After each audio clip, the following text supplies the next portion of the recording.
A Bíblia diz no livro de Eclesiastes, no capítulo 4, nos versículos de 1 a 16. Então olhei de novo para toda a injustiça que existe neste mundo. Vi muitos sendo explorados e maltratados. Eles choravam, mas ninguém os ajudava.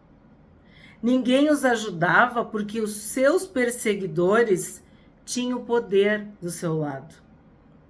Por isso, cheguei a esta conclusão. Aqueles que morreram são mais felizes do que os que continuam vivos. Bom, aqui Salomão, o autor deste livro de sabedoria, que é Eclesiastes, está constatando uma realidade da vida, a exploração. Bons e maus, justos e injustos, ricos e pobres, pessoas que vivem uma vida de sofrimento e outras que aparentemente não sabem o que é isso. E aí ele vem com essa frase pesada: mais felizes são os que já morreram. Sim, se quem morreu em Cristo, é mais feliz. Os que morreram em Cristo já estão com Cristo. Paulo disse que morrer para ele era lucro. Mas o contexto que ele está dizendo aqui é de que a pessoa vive no sofrimento e que na morte o sofrimento cessa, o sofrimento para. Essa é uma mentalidade que induz ao engano, ao erro. Porque a Bíblia diz que uns vão ressuscitar para a vida eterna e outros para a morte eterna. De que há um lugar chamado inferno, um lugar onde há dor, choro, pranto, ranger de dentes, onde o verme não morre, onde o fogo, a chama, nunca se apaga. Então, o Senhor Jesus alertou muito sobre o inferno. Então, quem morre com Cristo tem certeza, pela fé, da salvação e da vida eterna com Deus. Mas quem morre sem Cristo, sem Deus, está caminhando para o inferno, para a perdição. Tem pessoas também que dizem: ah, aqui é o inferno, a pessoa sofre aqui. A Bíblia diz que não, que o ser humano está destinado a viver e morrer uma vez e depois disso vem o juízo. A Bíblia fala de ovelhas e de bodes, que ele vai separar uns para um lado e outros para o outro lado. Vinde, benditos de meu Pai, para o reino que eu preparei para vocês. Apartai-vos de mim, vós que fazei, que praticai a maldade e a iniquidade. A Bíblia é cheia de menções e de explicações a respeito disso. Então, a gente fala que a pessoa que morre descansa. Porque sim, existem existências, vidas muito sofridas. E chega um momento que é um conflito.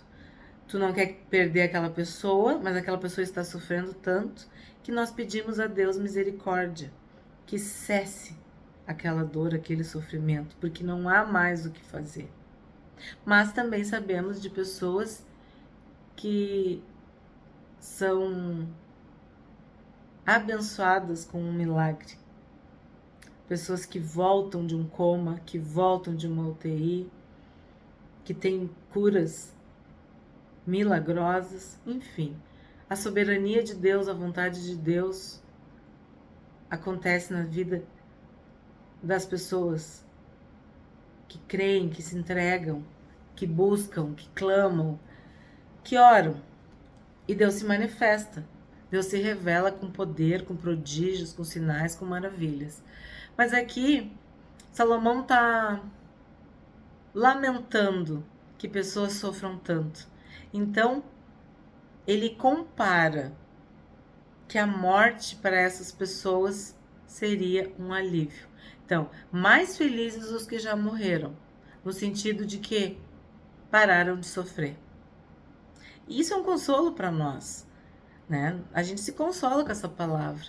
Quando nós lidamos com uma pessoa que está doente por muitos anos, quando a gente vê toda a medicação, todo o exame, toda a consulta, todo o aparelho, tudo que uma pessoa sofre, né, num hospital para se manter viva, é bem doloroso.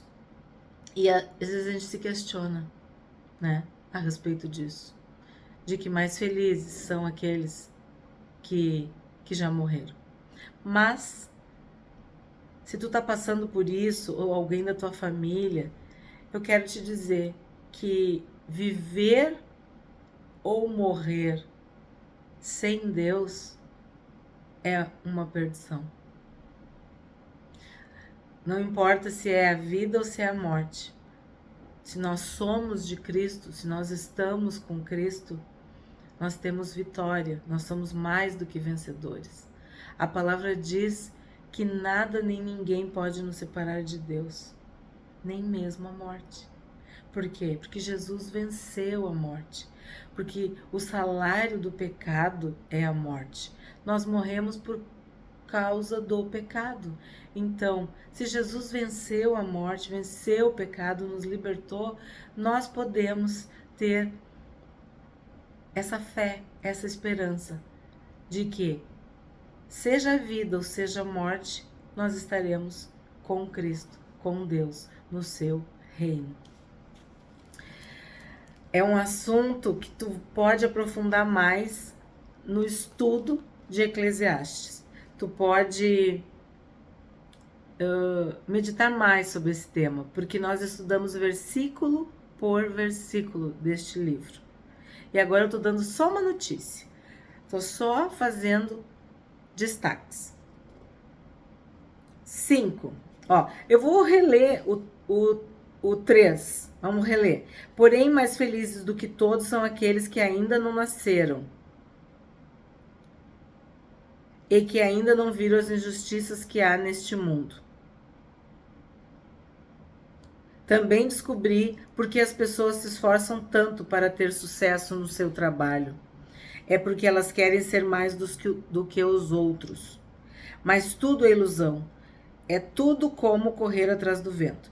Então, ele fala de que quem morreu é mais feliz do que quem está vivo, por causa do sofrimento. Depois ele diz que mais feliz é quem nem nasceu, para não ter experimentado as injustiças, as desigualdades da vida. Depois ele fala que as pessoas que trabalham tanto, elas trabalham para poder se sentir superiores aos outros. Mas tudo isso é ilusão, é como correr atrás do vento. Dizem que só mesmo um louco chegaria ao ponto de cruzar os braços e passar fome até morrer. Pode ser, mas é melhor ter pouco numa das mãos, com paz de espírito, do que estar sempre com as duas mãos cheias de trabalho, tentando pegar o vento. Aqui a gente vê o quê? Que o trabalho é uma bênção de Deus, mas existem pessoas que trabalham sem parar, sem descansar, obcecadas, obstinadas, desesperadas. E ele diz que o motivo disso é se aparecer, é mostrar para os outros, ó, eu venci, ó, eu tenho dinheiro, eu sou um sucesso. Tu é um fracasso, tu não estudou, tu não adquiriu, tu não venceu na vida. Então a motivação se torna errada, se torna maligna. E aí o outro ponto seria assim, ó, um extremo é o que trabalha demais para adquirir, e o outro extremo é o que não trabalha, que não faz nada, que só tá esperando, ó, a morte chegar, porque vai passar fome até morrer, vai cruzar os braços e vai passar fome até morrer. Quem acompanhou esse terceiro estudo de provérbios que acabou há pouco tempo, vai lembrar de um vídeo que fala sobre ganhar, guardar e gastar. A gente falou muito sobre guardar, ter uma economia para depois poder gastar com sabedoria, entendeu? Mas agora eu vou falar, sabe do quê? De quem não gasta, de quem acumula, de quem é avarento, de quem trata com usura. Olha só o que é o pecado: ganhar, guardar e gastar. Ganhar é o teu trabalho. Então, tu pode trabalhar de mais ou trabalhar de menos. E tu pode trabalhar ok, direitinho. Guardar. Tu pode não guardar, guardar pouco ou guardar muito. Então, pode ter pecado em não guardar e pecado em guardar muito, que seria o acúmulo. A pessoa que vive uma vida miserável para guardar, porque tem medo do futuro. E vimos exaustivamente o gastar.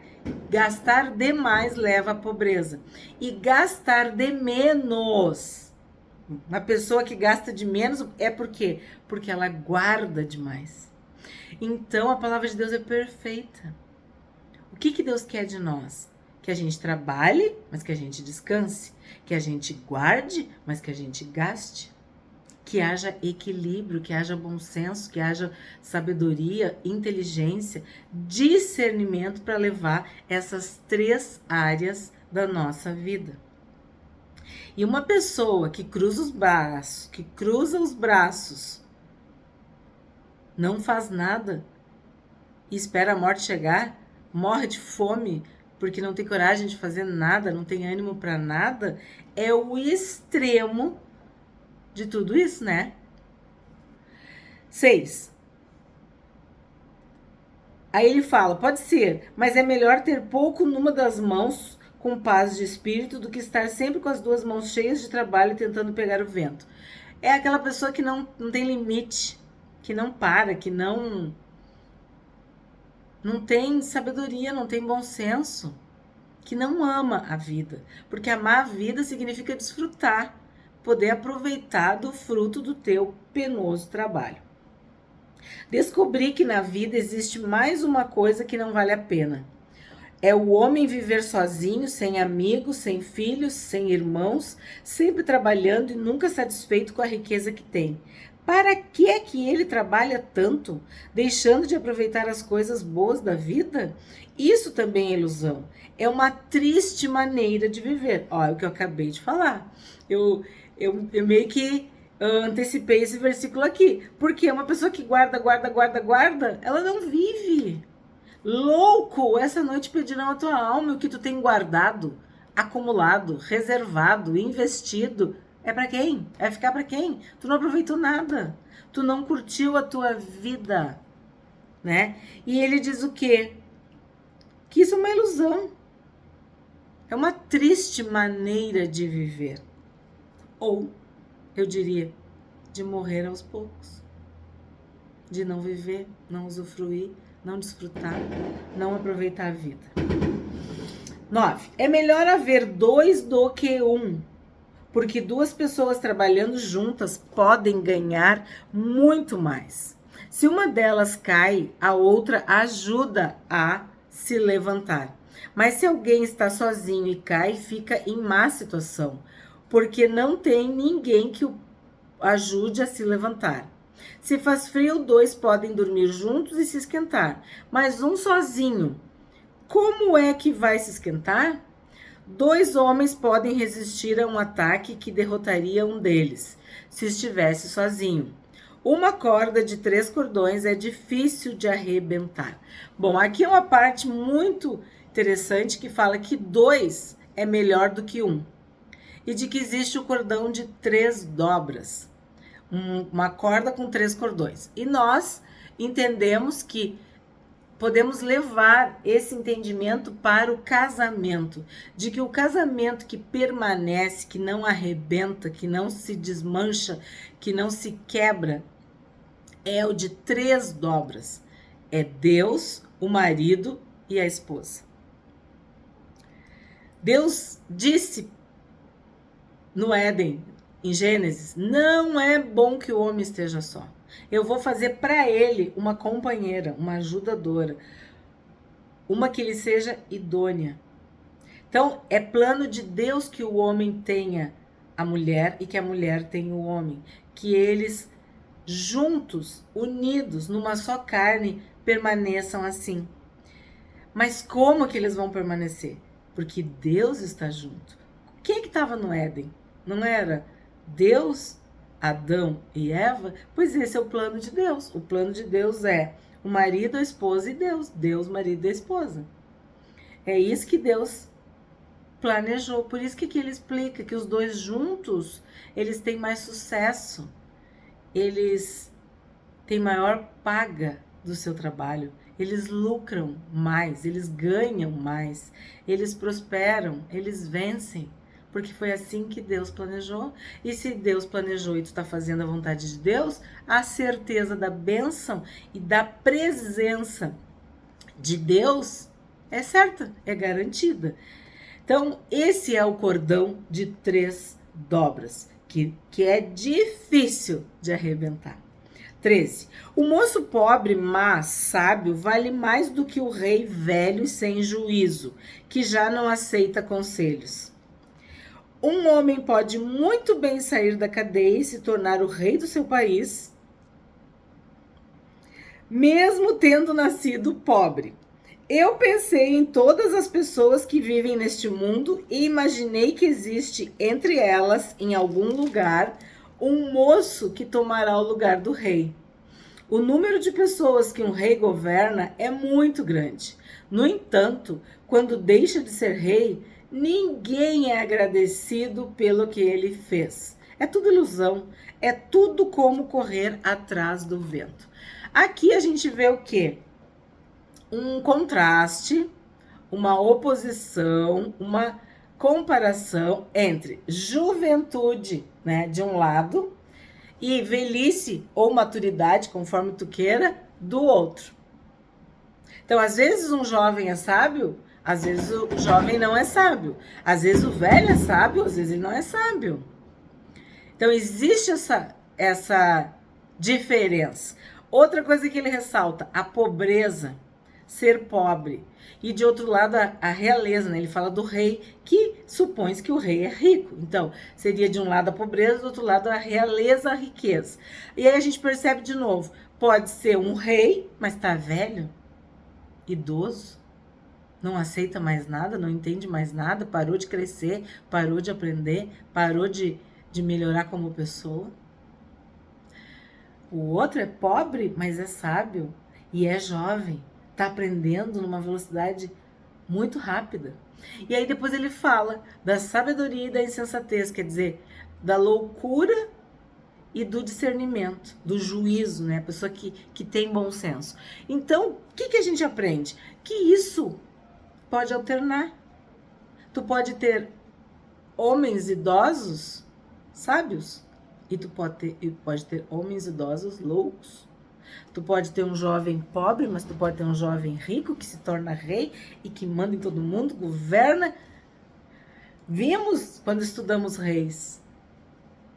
Então, o que quer dizer? Que tudo depende. Que nós devemos analisar cada caso, a situação, de que as coisas não são assim, tão engessadas. Não é tão simples assim. É preciso meditar, observar e aprender. E ele encerra falando o quê? Que tudo isso é vaidade, é ilusão, é correr atrás do vento. O que nós aprendemos hoje com esse capítulo de Eclesiastes? De que melhor é serem 2 do que 1. O cordão de 3 dobras não se arrebenta com facilidade. O jovem pobre sábio é melhor que o rei velho e insensato. A conclusão é de que todo poder e domínio na terra não passa de vaidade, de ilusão e correr atrás do vento. O que importa é nós fazermos a vontade de Deus.